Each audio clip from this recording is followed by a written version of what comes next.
Classes. I welcome all of you on our channel. तो जो आज हम पढ़ेंगे वो है स्ट्रेट लाइंस और वो है M1 पॉलिटेक्निक को, और फिर ये 11th-12th मैथ्स को भी होता है, NDA मैथ्स में भी ये है। यस, तो बहुत सारे एग्जाम में 10+2 के बेस पे जो भी एग्जाम होते हैं या पॉलिटेक्निक फर्स्ट ईयर में जो भी एग्जाम होते हैं उसमें ये लग सकता है। उसके मल्टीपल चॉइस क्वेश्चन है, देखो अच्छे से एक बार। Equation of straight line passing through points, दो पॉइंट दिए वाले हैं, 3,5 एक पॉइंट है, 4,6 एक पॉइंट है। तो यहाँ पे उसके चार ऑप्शन दिए वाले A, B, C और D नन है। तो यहाँ पे ये होता है y minus y1 is equal to m in bracket x minus x1। Yes, इसको बोला जाता है स्लोप पॉइंट फॉर्म। बट यहाँ पे दो पॉइंट है तो इसका m की जगह आएगा दोस्तों y1 minus y2 upon x1 minus x2। ऐसा लिखा तो भी चलता, या फिर y2 minus y1 upon x2 minus x1, both way will do, no problem. मतलब मान लो कोई ऐसा नहीं लिखता है, ऐसा लिखता है, स्लोप है ये, यानी slope, 2 point form of a slope. कैसा भी लिखो, 1 1 चाहिए या 2 2 चाहिए, पहले कैसा भी, both will do, no problem. अब यहाँ पे देखो जो पॉइंट है, here x1 is 3, y1 is 5, x2 is 4 and y2 is 6। ये देखो ना, ये x1 ये y1, ये x2 ये y2, वही लिखा है मैंने। Here y माइनस y1 यानी 5, y1 minus y2 upon x1 minus x2 into x minus x1 यानी 3। So y माइनस 5 माइनस 6 यानी यस माइनस 1 माइनस 1, 3 माइनस 4 यानी माइनस 1, 5 माइनस 6 यानी minus 1। So therefore y minus 5 minus minus cut गया हो, x minus 3 आलिकुन पलिकुन, x minus 3 is equal to y minus 5, x minus 5 minus 3 plus 5 is equal to 0। कभी भी याद रखो, लाइन के इक्वेशन में पहले x होता है, फिर y होता है और फिर कांस्टेंट होता है। आपको पता होना चाहिए, any line can be represented in the form of ax plus by plus c is equal to 0 where a b c are constants. Yes, तो पहले x लिखा, फिर y, फिर ये number minus 3 as it is, और ये minus 5 इधर आके प्लस हुआ। So x minus y plus 2 is equal to 0। This is equation of line in 2 point form. Bye using 2 point form ये आंसर आया है। तो x minus y plus 2, option B is correct. कौन सा correct आया? Option B correct आया। तो याद रहे, इसको क्या बोलेंगे, equation of line in 2 point form. कौन सा form? 2 point form. So y minus y1 is equal to slope, यानी y1 minus y2 upon x1 minus x2 into x minus x1। अच्छे से याद रखो। उसके बाद में what is the value of k if the lines are perpendicular, मतलब दो लाइन परपेंडिकुलर होंगे तब k का वैल्यू कितना है ये हमें फाइंड करना है। तो बात शुरू करेंगे स्लोप से। तो पहली लाइन है kx minus 6y plus 9, तो 9 उधर जाके लिखेंगे डायरेक्ट माइनस 9। a b और c, एक मिनट, बहुत ही बारीक हो गया हूं। m1 यानी slope of line L1, formula होता है minus a by b. So therefore m1 is equal to minus k upon minus 6। So m1 आया k by 6, equation 1। First line का अपन ने स्लोप फाइंड किया है। यस, लेट लाइन L2, दूसरे line के इक्वेशन को नाम देंगे L2। 6x plus 5y is equal to 13, 6x minus 5y, sorry 6x plus 5y, 13 उधर जाके माइनस 13, यहाँ पे a, ये b और ये c। अब होगा m2 यानी slope of line L2 and that is equal to minus a by b। So therefore m2 is equal to minus 6 upon 5, call it as equation number 2।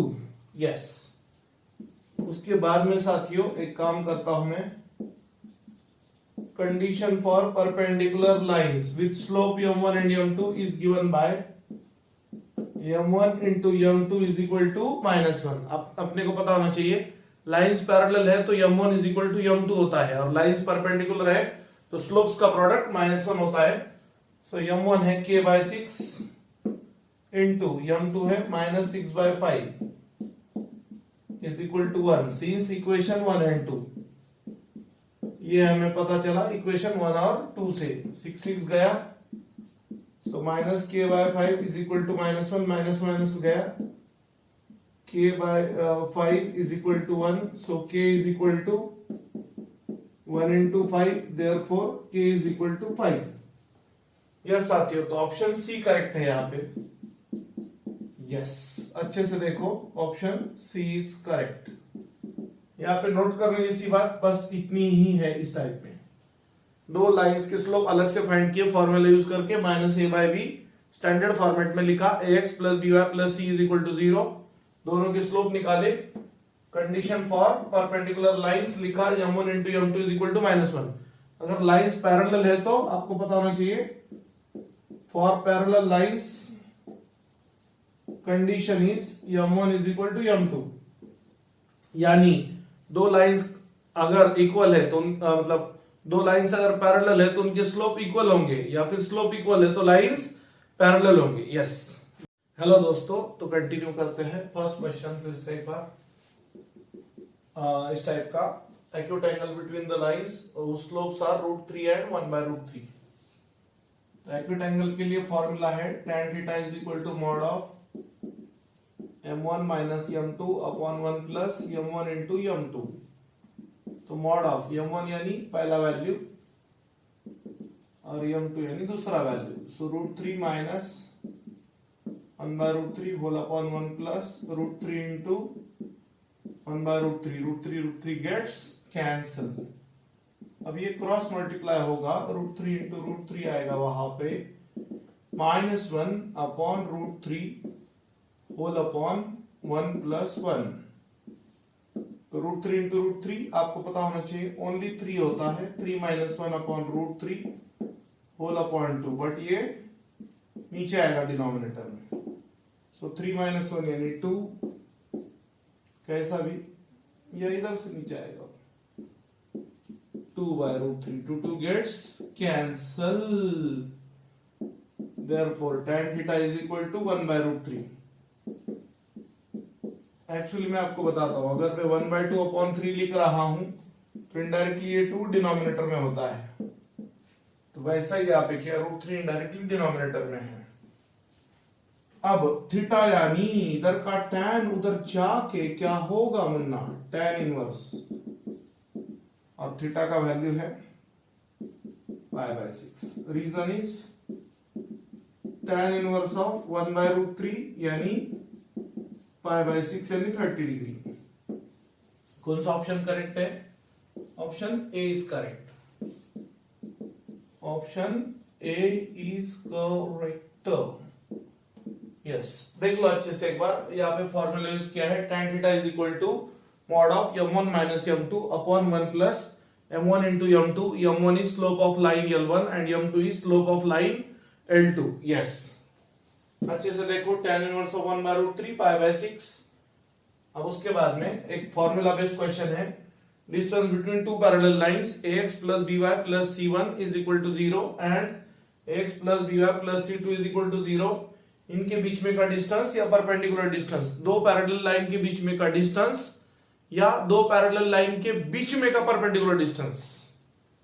मान लो ऐसी लाइन है L1, ऐसी line है L2, तो इन दोनों के बीच में का परपेंडिकुलर डिस्टेंस यानी d नाम दो या p नाम दो, क्या फर्क पड़ता है।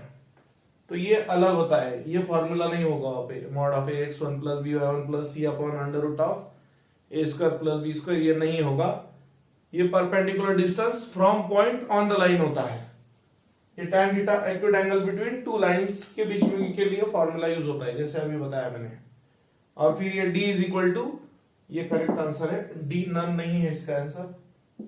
So distance between